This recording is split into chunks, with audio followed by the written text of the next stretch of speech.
Good morning, नमस्कार। आप देख रहे हैं इंडिया डेली। आपके साथ में हूं वंदना स्रोही। खबरों की शुरुआत करेंगे बड़ी खबर के साथ। यूपी के मुजफ्फरनगर से खबर, जहां शर्मनाक घटना हुई है। डॉक्टर विकास पवार पर छेड़खानी का गंभीर आरोप लगा है।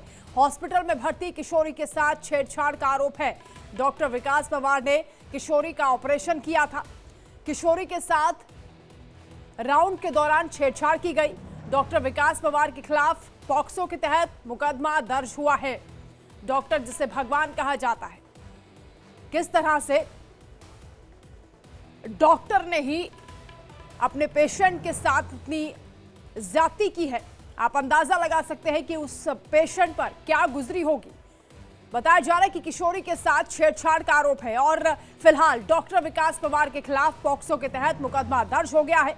मुजफ्फरनगर से यह सनसनीखेज खबर सामने आ रही है, जहां फरार डॉक्टर की तलाश की जा रही है।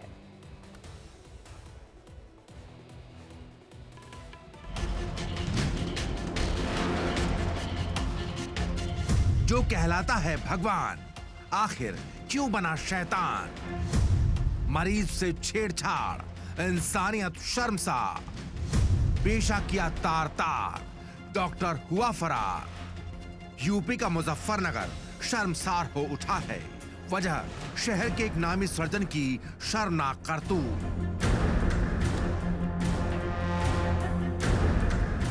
शहर के भोपा रोड स्थित इसी नर्सिंग होम में पेश आई थी वो वारदात, जिसने पूरे जिले को शर्मसार होने पर मजबूर कर दिया।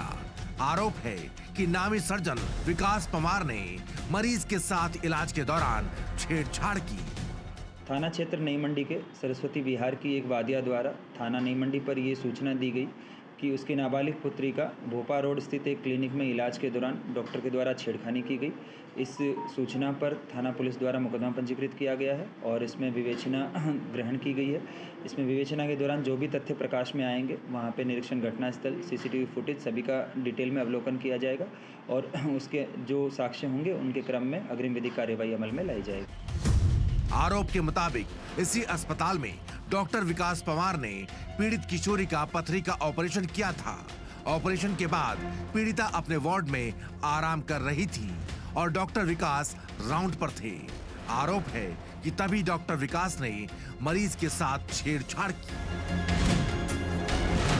पीड़िता की हालत खराब हुई तो डॉक्टर विकास ने बड़ी ही चालाकी से उसे मेरठ रेफर करा दिया, लेकिन वहां जैसे ही पीड़िता की हालत में सुधार आया तो डॉक्टर की शर्मनाक करतूत का खुलासा हो गया। डॉक्टर विकास की काली करतूत सुनकर पीड़िता के परिजन हक्का बक्का रह गए। फौरन नई मंडी कोतवाली पहुंचे और डॉक्टर के खिलाफ शिकायत दर्ज कराई। अभी इसमें साक्ष्य संकलन की कार्रवाई जारी है। साक्ष्य संकलन और गिरफ्तारी के लिए विवेचक को निर्देशित किया गया है। जो एविडेंस आएगा उनके आधार पर अग्रिम विवेचना अमल में लाई जाएगी। फिलहाल पुलिस ने पोक्सो एक्ट की धाराओं में मामला दर्ज कर लिया है और फरार डॉक्टर की तलाश के लिए टीमें लगा दी गई हैं। लेकिन सवाल यह है कि जब रक्षक ही भक्षक बन जाए तो कैसे कहेंगे कि बेटियां सुरक्षित हैं, जिंदगी महफूज है और आबरू सलामत। Bureau report, India daily.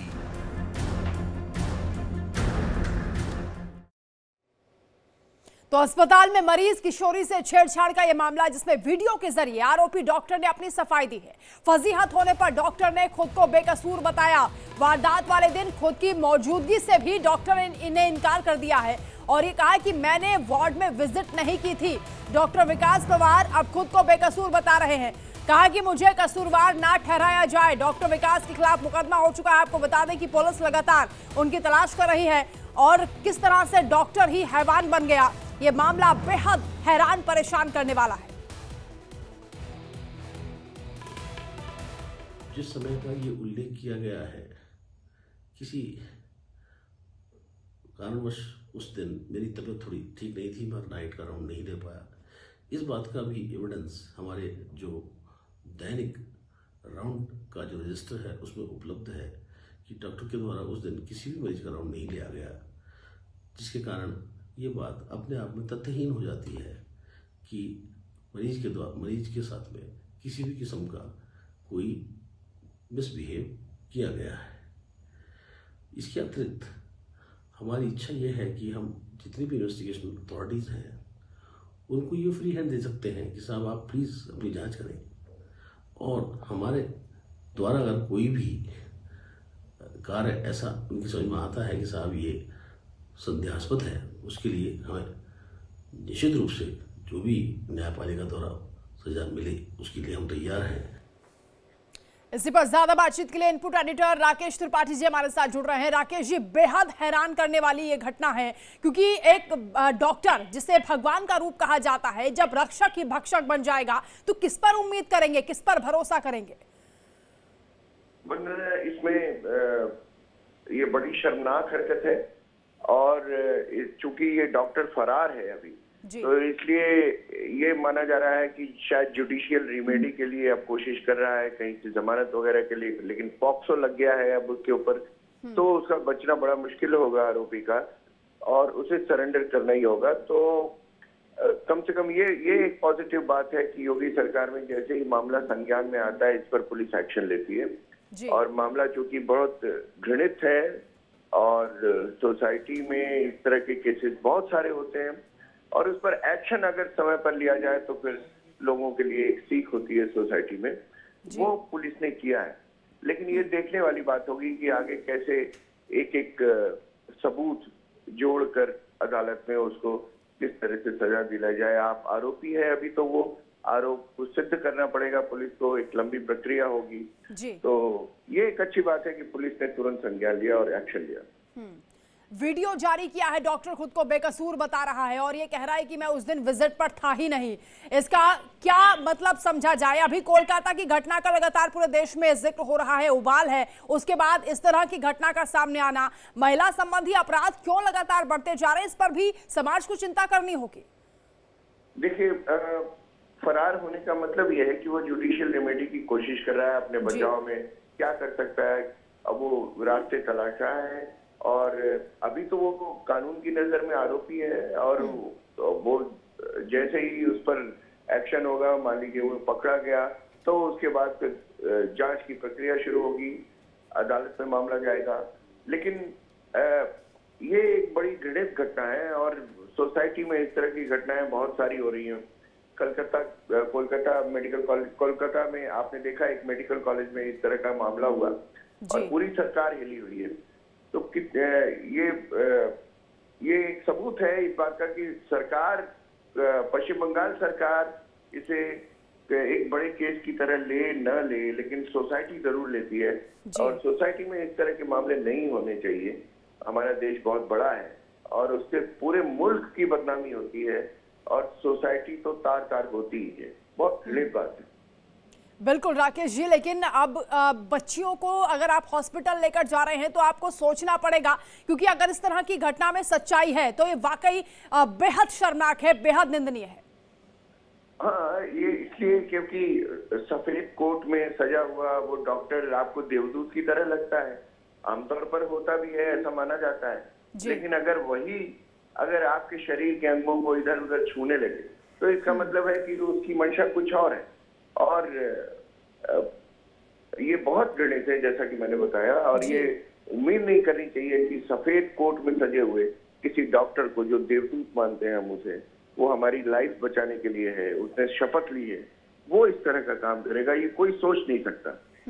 बिल्कुल राकेश जी, आप रहिएगा हमारे साथ, लौटेंगे आपके पास। कुंदन श्रीवास्तव हमारे साथ जुड़ गए हैं। कुंदन, ये जो मामला सामने आया है ये वाकई सनसनीखेज है और इस पर यकीन कर पाना भी मुश्किल हो रहा है, लेकिन अगर इस घटना में सच्चाई है तो वाकई ये महिलाओं के लिए, बच्चियों के लिए, सजग होने के लिए कह सकते हैं कि एक क्रांति लानी होगी समाज में, क्योंकि ठोस एक्शन जब तक इस मामले पर नहीं होगा या इस तरह की घटनाओं पर नहीं होगा, तब तक इस तरह की जो अपराध हैं वो लगातार बढ़ते हुए दिखाई देंगे। जी बिल्कुल ठीक कहा आपने। दूसरी सबसे अहम बात इसमें जो सूत्र बता रहे हैं वो ये बता रहे हैं कि डॉक्टर अभी तक फरार है। डॉक्टर को ना पुलिस पकड़ पा रही है, ना प्रशासन उससे दबिश बना पा रही है। अब ऐसे में सवाल ये उठता है कि आखिर डॉक्टर गया तो कहाँ गया? मुजफ्फरनगर एक छोटा सा शहर है, पुलिस है वहाँ, प्रशासन के अधिकारी हैं, फिर भी अभी तक डॉक्टर को ढूंढ नहीं पा रहे हैं। और ये घटना पूरी तरह, जो हमारे सहयोगी वहाँ बता रहे हैं, ये घटना सत्य है। वो लड़की गई थी, वो नाबालिग लड़की गई थी रूटीन चेकअप के लिए, और वो जाने माने सर्जन है मुजफ्फरनगर के। जाने माने सर्जन, और फिर उन्होंने ऐसी हरकतें की उनके साथ कि देखिए उसका पूरा परिवार जो है वो सदमे में है। मेरे परिवार वालों से बात हुई, परिवार वाले बात नहीं कर पा रहे हैं, पूरी तरह सदमे में है, उन्हें लग ही नहीं रहा है, वो न्याय की गुहार लगा रहे हैं।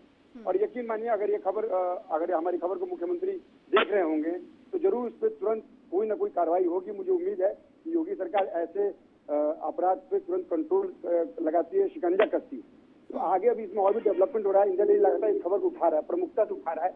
कल रात से हम लोग इस खबर को उठा रहे हैं और उम्मीद है कि हमारी खबर देखने के बाद कई लोग हमसे संपर्क किया हम लोगों से, उन्होंने हमें बताया कि भाई ये डॉक्टर जो है, इस डॉक्टर की करतूत ये पहली करतूत नहीं है, इससे पहले भी इसने इस तरह की कई हरकतें की।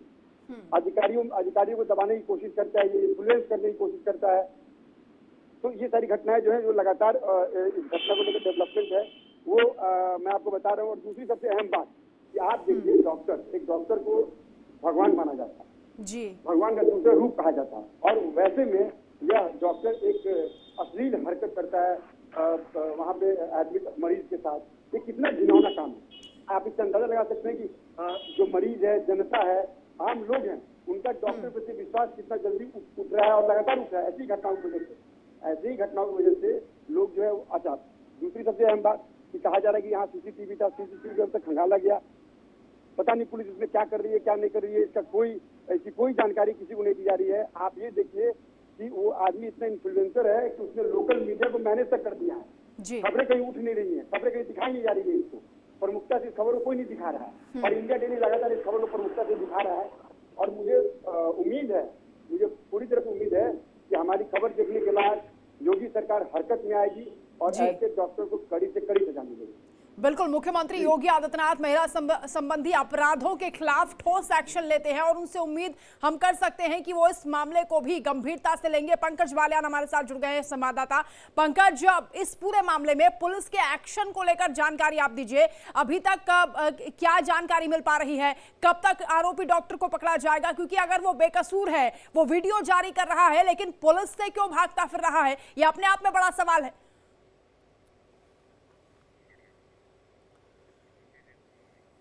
पंकज से फिलहाल संपर्क नहीं हो पा रहा, दोबारा संपर्क करने की कोशिश करेंगे। राकेश जी भी हमारे साथ जुड़े हैं। राकेश जी, मेरठ मुजफ्फरनगर का जो इलाका है, देश के कोने कोने से यहाँ लोग पहुंचते हैं इलाज कराने के लिए, क्योंकि यहाँ के डॉक्टर काफी मशहूर हैं। और यहाँ अगर इस तरह की घटना हो जाती है, जो तमाम डॉक्टर्स हैं जो इस पेशे से जुड़े हुए हैं, ये तो उनके लिए भी मुश्किल बन जाएगी। उन पर भी कैसे भरोसा करेगी जनता?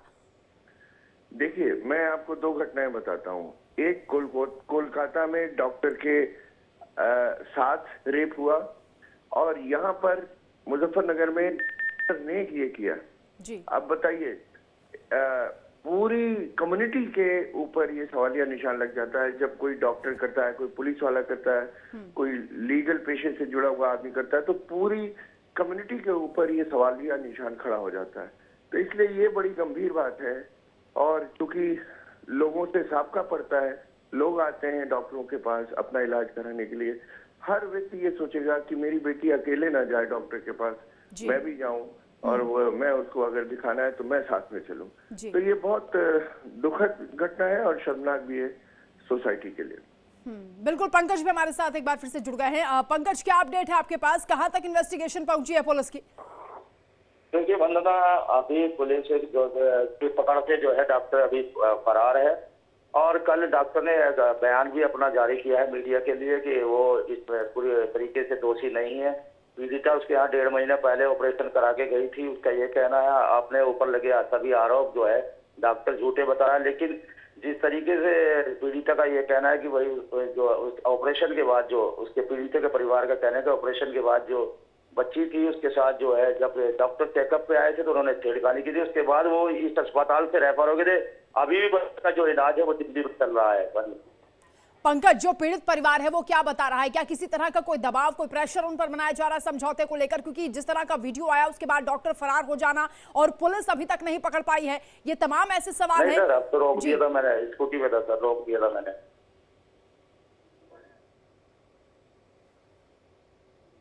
पंकज, आप सुन पा रहे हैं? नहीं, उसका मतलब पंकज के पास आवाज नहीं पहुंच पा रही है। कुंदन जी हमारे साथ है। कुंदन जी, ये जो पूरा मामला है इसकी गंभीरता को देखना होगा, क्योंकि जो विजिट के लिए बुलाया जाता है डॉक्टर्स के पास आफ्टर ऑपरेशन, और उस दौरान उनके साथ छेड़खानी की जाती है, एक नाबालिग बच्ची के साथ इस तरह की घटना हो जाती है। ये अपने आप में सवाल उठाता है कि जो डॉक्टर है वो खुद को बेकसूर बता रहा है। लोकल पुलिस पर भी सवाल उठते हैं, क्योंकि इतने घंटे बीत गए हैं इस घटना को, उसके बाद भी अभी तक डॉक्टर को पकड़ नहीं पाई पुलिस। जी, बड़ा सवाल है। देखिए, हमारे सहयोगी ने बताया कि खबर दिखाए जाने के बाद, मीडिया में खबर चलाने के बाद, यानी इंडिया टीवी पे खबर जब प्रमुखता से चलाई गई तो उस डॉक्टर ने एक बयान जारी किया है। हैरानी की बात है कि वो डॉक्टर बयान जारी करता है। हम लोग जिस तकनीक के माध्यम से अपराधियों को पुलिस ट्रेस करती है, अभी तक पुलिस उसको ट्रेस नहीं कर पाई, पुलिस उसको पकड़ नहीं पाई है, वो आरोपी सामने नहीं आ रहा है। इसका मतलब कहीं ना कहीं वो अधिकारियों को, प्रशासनिक अधिकारियों को इन्फ्लुएंस करने की कोशिश कर रहा है, वो अपने पावर का इस्तेमाल कर रहा है। और चूंकि वो एक माना हुआ सर्जन है मुजफ्फरनगर का, लिहाजा वो अपने ताकत का इस्तेमाल कर अपने लगे आरोपों को वो खारिज करवाना चाहता है। लेकिन पीड़िता का परिवार ये लगातार कह रहा है कि ऑपरेशन के बाद जब वो रेगुलर चेकअप के लिए गए थे तो डॉक्टर ने उनके साथ छेड़छाड़ की है। और अगर डॉक्टर ने छेड़छाड़ की है, हॉस्पिटल में सीसीटीवी कैमरे होते हैं, उसके फुटेज को अब तक खंगाला क्यों नहीं गया? पुलिस उस पर ठोस कार्रवाई क्यों नहीं कर रही है? सवाल तो ये बड़ा है ना। सवाल ये बड़ा है कि उत्तर प्रदेश के डीजीपी इस मामले को स्वयं संज्ञान क्यों नहीं ले रहे हैं? क्यों पुलिस के बड़े अधिकारी इस मामले में इंटरफेयर नहीं कर रहे हैं? उसकी दूसरी वजह भी है। दूसरी वजह यह भी है कि यह इन्फ्लुएंसर है, पैसे के बल पे, अपनी ताकत के बल पे मामले को दबाने की लगातार कोशिश कर रहा है। इंडिया डेली लगातार इस खबर को उठाए हुए है। मैं बार बार कह रहा हूँ कि अगर ये हमारी खबर अगर मुख्यमंत्री आदित्य योगीनाथ अगर देख रहे हैं, उनकी टीम अगर देख रही है, तो मुझे पूरा यकीन है कि यह डॉक्टर जल्द ही सलाखों के पीछे होगा। जिस घिनौने हरकत को करके इसने पीड़िता के परिवार को अभी तक इतना दुखी किया है कि वो बोल नहीं पा रहे, वो बात नहीं कर पा रहे, वो लोगों के सामने फेस नहीं कर पा रहे हैं। आप सोचिए। बिल्कुल कुंदन जी, बहुत सख्त एक्शन की जरूरत है, क्योंकि इस तरह के मामलों में बहुत हिम्मत दिखानी पड़ती है जब पीड़ित बच्चियां सामने आती हैं। और इस मामले के उजागर होने के बाद ये कहा जा सकता है कि हो सकता है इससे पहले भी इस तरह की कोई घटना हुई हो, लेकिन उसे कहीं ना कहीं दबा लिया गया हो, छुपा लिया गया हो। इस पूरे मामले की गंभीरता से जांच होनी चाहिए, कार्रवाई होनी चाहिए। बहुत शुक्रिया आपका कुंदन जी हमारे साथ जुड़ने के लिए। राकेश जी, आपका भी शुक्रिया तमाम बातचीत के लिए। तो गाजियाबाद के बीजेपी नेता को पार्टी ने बाहर का रास्ता दिखा दिया है, और बताया यह जा रहा है कि बीजेपी नेता ने अपनी मां के इलाज के लिए पार्टी के बड़े नेताओं से मदद की गुहार लगाई थी। यह पूरा मामला पार्टी के ओबीसी मोर्चा के महानगर मंत्री इंदर बजरंगी का है, जिनके निष्कासन का पत्र महानगर अध्यक्ष की ओर से जारी हुआ है। इंदर बजरंगी का यह कहना है कि उन्होंने 18 साल वीएचपी, बजरंग दल और बीजेपी को दिए, बावजूद इसके मां के इलाज के लिए झूठा आश्वासन मिला, पीड़ा बताई तो बाहर का रास्ता दिखा दिया। तो भारतीय जनता पार्टी के नेता हैं जो अपनी आपबीती सुना रहे हैं और अपना दर्द बता रहे हैं कि पार्टी के लिए उन्होंने कितना कुछ किया, लेकिन जब उन्हें जरूरत पड़ी तो उन्हें पार्टी से बाहर का रास्ता दिखा दिया गया। बाकायदा उन्होंने पत्र भी लिखा है और उसमें उन्होंने बताई है पूरी कहानी। संतोष पाठक संवाददाता हमारे साथ जुड़ रहे हैं। संतोष, ये जो पूरा मामला सामने आ रहा है कि मां के इलाज के लिए बड़े नेताओं से मदद मांगी तो पार्टी से बाहर का रास्ता दिखा दिया, इससे कार्यकर्ताओं पर भी प्रभाव पड़ेगा, जो दूसरे नेता है उस पर भी असर पड़ेगा। इस मामले को लेकर पार्टी का क्या स्टैंड है? पार्टी का कहना है कि इनको ये बोला गया था कि आपकी मदद की जा रही है, लेकिन आप ट्विटर पर नहीं डालें। जब ट्विटर पर नहीं डाला, लेकिन इन्होंने ट्विटर पे, इनका कहना था कि भाई हमारी जो पीड़ा है जब किसी ने नहीं सुनी तो हमें ट्विटर पे कहने का भी क्या अधिकार नहीं है? अगर हमें जो विरोध करना है या हमारी समस्या है, क्या हम उसको भी ट्विटर पे नहीं डाल सकते, विरोध जता भी नहीं सकते? जबकि पार्टी का कहना है कि भाई आपने पार्टी की छवि खराब करने का काम किया, क्योंकि इस मुद्दे को जो विपक्षी पार्टियां थी उन्होंने काफी प्रमुखता से पकड़ा और उठाया भी कि जब अगर भाजपा एक अपने कार्यकर्ता की मदद नहीं कर पा रही है तो बाकी जो जनता है, जो समाज के लोग हैं, उनकी मदद कैसे कर पाएगी? तो इसकी वजह से फिर पार्टी जो है नाराज हो जाती है और इनको तुरंत पार्टी से बाहर का 6 साल के लिए निष्कासित कर दिया जाता है। लेकिन इनका कहना है कि हम पार्टी नहीं छोड़ रहे हैं, पार्टी से हम बाहर भी नहीं हो रहे, पार्टी के साथ हैं। ये नहीं कि मैं पार्टी से अलग होकर के किसी और पार्टी को ज्वाइन कर लूं, वो पार्टी के साथ बने रहेंगे और भाजपा के लिए ही काम करते रहें। संतोष, क्या कुछ बड़े नेता हैं जो इस पूरे मामले के सामने आने के बाद कहीं ना कहीं हमदर्दी दिखा रहे हैं या फिर बातचीत का कोई रास्ता खुला है उनके लिए? नहीं, सबसे बड़े दुख की बात इनके लिए यही थी।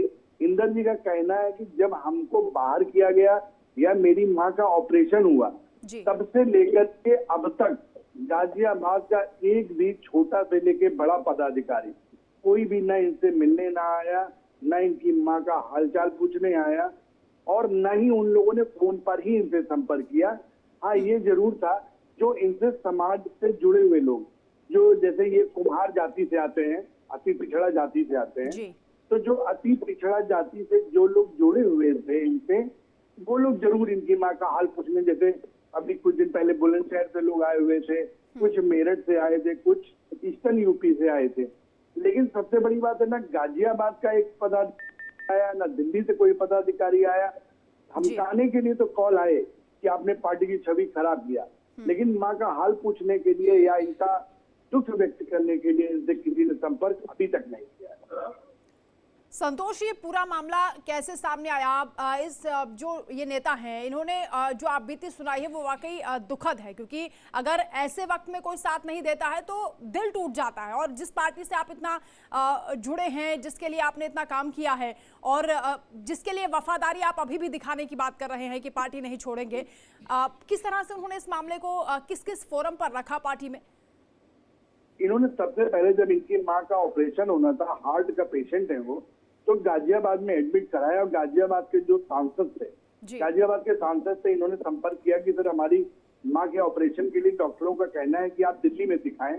तो गाजियाबाद सांसद ने इनके लिए 2 लेटर लिखे, एक तो जीबी पंत हॉस्पिटल के लिए और एक राष्ट्रीय अध्यक्ष जो कि स्वास्थ्य मंत्री भी हैं जेपी नड्डा जी को, कि भाई जाकर के आप उनके पास जाएं, वो तुरंत फोन कर देंगे और आपकी मदद हो जाएगी। तो जो कि इंदर जी ने बताया कि अपनी माँ को इन्होंने अपने बेटे के साथ हॉस्पिटल भेज दिया कि अभी मैं जाऊंगा, तुरंत मैं कार्यकर्ता भी हूँ, फोन हो जाएगा और इलाज शुरू हो जाएगा।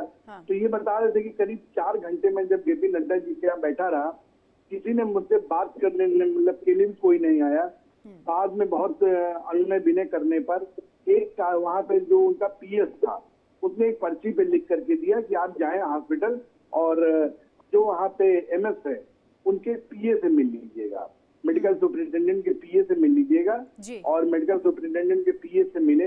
तब तक ये ध्यान देने वाली बात यह है कि इनकी जो माँ थी, इन सारे बीच दौरान जब तक बातचीत चल रही है वो एम्बुलेंस में पड़ी रही। जब ये फिर ये एमएस के पीए से मिले तो उन्होंने एक डॉक्टर को फोन किया कि भाई इनको देख लीजिएगा, लेकिन वहां पर किसी ने नहीं देखा। कभी बता रहे थे हॉस्पिटल में। बिल्कुल संतोष, यानी कई लोगों से इनकी बातचीत हुई, कई नेताओं से संपर्क किया, लेकिन मदद नहीं मिली। और अब इस पूरे मामले को लेकर कहीं ना कहीं पार्टी का स्टैंड भी साफ होना चाहिए, क्योंकि इस तरह के मामले जब सामने आते हैं तो कार्यकर्ताओं का भी मनोबल टूटता है। बहुत शुक्रिया तमाम जानकारी के लिए।